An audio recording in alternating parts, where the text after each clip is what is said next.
urge for freedom must be so deep, because sometimes when we are deeply challenged, we go into prayer and meditation and into the offering up of our life in surrender to the truth.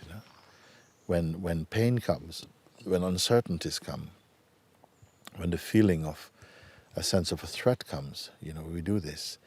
But then when the respite comes, when the peace comes, when the fear is gone, we feel very relieved, we feel very happy.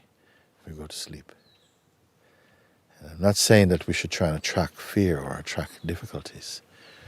I'm saying don't fix our hearts and minds on luxuries of the world, because they're the sleeping tablet for the seeker.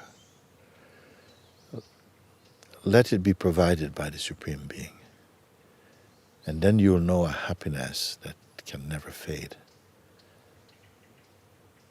Because the joy that comes with the world is short-lived and does not truly serve if it is only the joy that is the joy of the flesh and the joy of things, rather than the joy of being.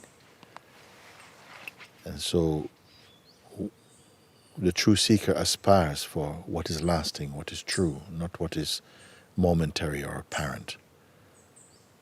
And so they develop naturally the discernment to recognize what is untrue, what is only appearing to be true.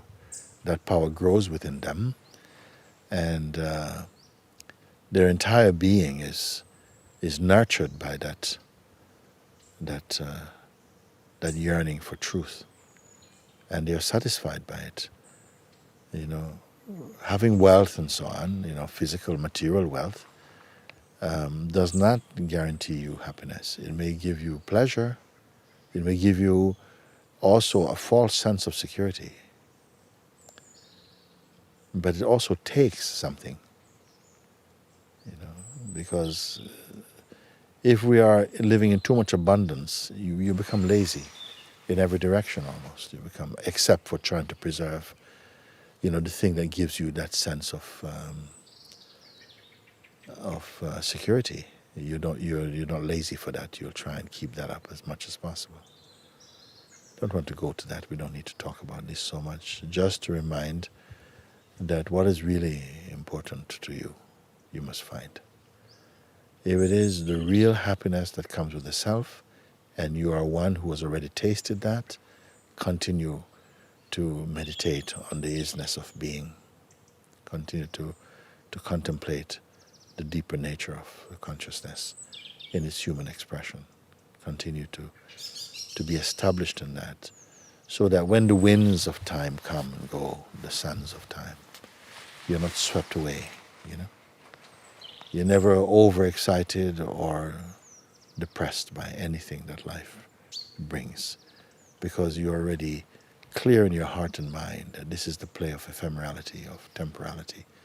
It is impermanent, And of course we feel pain, because love is here also in this dimension, and even the life of the ego, as its its role to play, to continue to grow and to develop, to learn and so on, But blessed is the one who has found the truth, and whose life demonstrates, and it becomes the evidence of the living truth. Rare is such a one. May you be that one, this one. Bless you.